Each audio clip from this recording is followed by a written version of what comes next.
dijimos en un principio que también, aparte de las células eucariontas, había otro tipo de células que son las procariontas. El término procarionta viene del griego pro, que significa antes, y carions, que significa núcleo. Entonces podemos decir que procariota significa anterior al núcleo. Se caracterizan por ser más sencillas y antiguas, las cuales están presentes en principalmente las bacterias, ¿sí? De hecho, las células procariontas son las precursoras de las eucariontas. De hecho, se dice, por lo tanto, que las eucariontas son la evolución de las procariontas, ¿sí? Eucariota significa o viene del griego eu, verdadero, y carion, núcleo, es decir, que son células con núcleo verdadero. Tienen una estructura más compleja y constituyen al resto de los organismos que viven en el planeta, ¿sí? Las diferencias que se encuentran entre estos tipos de células son el tamaño, la forma, la estructura y las condiciones de vida en donde se desarrollan. Pero también tienen similitudes, ya que las células eucariontas evolucionaron de las procariontas, debido a esto comparten algunas características como que ambas están rodeadas de una membrana plasmática de estructura similar, tienen ADN, poseen ribosomas y pueden tener una pared celular rígida. Además comparten las mismas vías metabólicas para algunos procesos que realizan, ¿sí? Aquí podemos ver dos ejemplos de células procariontas, ¿sí? Tenemos a la bacteria Helicobacter pylori y a la Escherichia coli. Estas dos bacterias causan infecciones gastrointestinales. Y tenemos aquí al organismo eucarionte más grande que existe en el planeta Tierra, que es la ballena azul.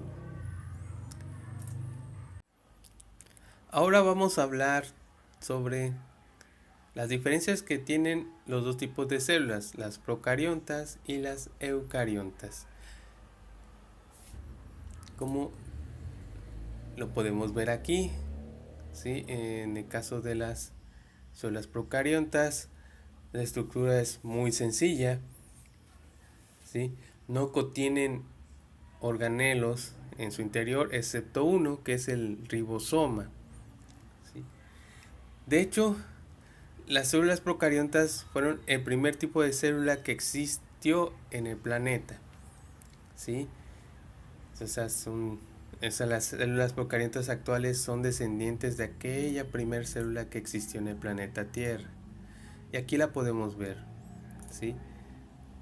Prácticamente está compuesta por estas estructuras que son cilios, flagelos, tiene citoplasma, tiene estos son los ribosomas.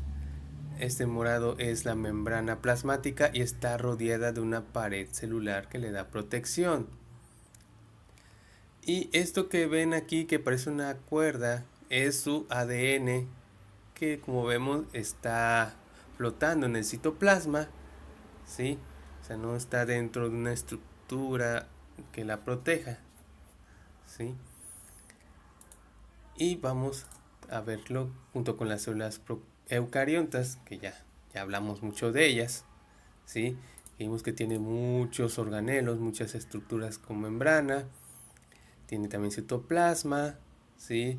Tiene un núcleo que dentro de él es donde se guarda el ADN, la información genética, ¿sí?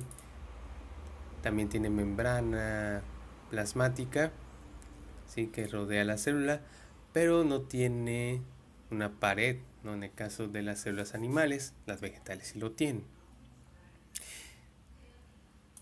Ahora, volviendo con sus diferencias, podemos notar que, como ya les mencionaba, las células procariontas son primero, ya que tienen una antigüedad de 3.500 millones de años, y las eucariontas tienen una antigüedad de 1.500. De hecho, de las procariontas evolucionaron a las eucariontas, ¿sí? Por eso la diferencia de antigüedad.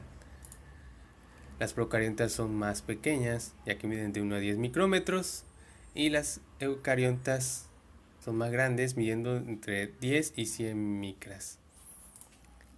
Las procariontas no tienen organelos, mientras las eucariontas sí. Como ya les mencionaba, en las procariontas el ADN está desnudo, está libre de citoplasma y tiene forma circular. Mientras que en las eucariontas el ADN es lineal y está unido a proteínas, ¿sí? Y va a estar enrollado dentro del núcleo. En las procariontas, su pared celular es una estructura rígida que rodea la membrana plasmática y está compuesta de peptidoglicanos, mientras que en la célula eucarionta es una estructura rígida que rodea la membrana plasmática también, y dependiendo del organismo puede estar formada de celulosa si es vegetal o de quitina si es un hongo.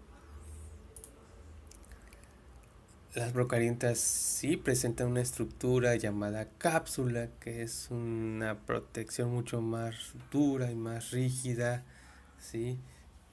que es extra a la pared celular, y en las eucariontas no hay ninguna célula que la presente. En las procariontas solo podemos ver flagelos, ¿sí? Principalmente, y en las eucariontas en algunas pocas hay flagelos, y también podemos encontrar con células con cilios, ¿no? Mencionamos que aquí se parecen a cilios, pero no son exactamente iguales. En las procariontas hay ribosomas que son pequeños, y en las eucariontas los ribosomas son grandes. Las procariontas se reproducen de manera sexual por fisión binaria, ¿sí? Y las eucariontas se pueden reproducir asexualmente por fisión binaria, gemación, entre otros, o también de manera sexual, ¿sí? La alimentación de las procariontas es autótrofa, es decir, pueden producir su propio alimento, pero también son heterótrofas, pues toman alimento ya elaborado de otros organismos. Y las eucariontas, de igual forma, hay organismos que pueden producir su propio alimento, y también hay otros que son heterótrofos. En cuanto a la respiración, las procariontas pueden tener respiración aerobia, que requieren oxígeno, y anaerobia, que no lo necesitan. En el caso de las eucariontas, también pueden haber organismos aerobios y anaerobios, pero la mayoría es aerobio.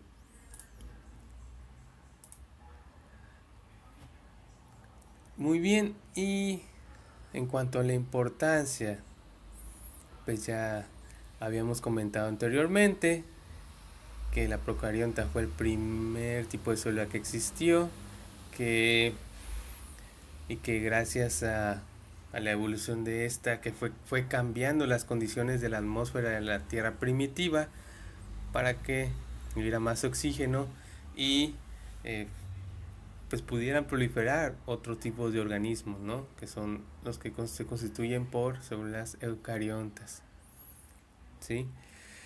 Y con esto terminamos de hablar lo relacionado con célula.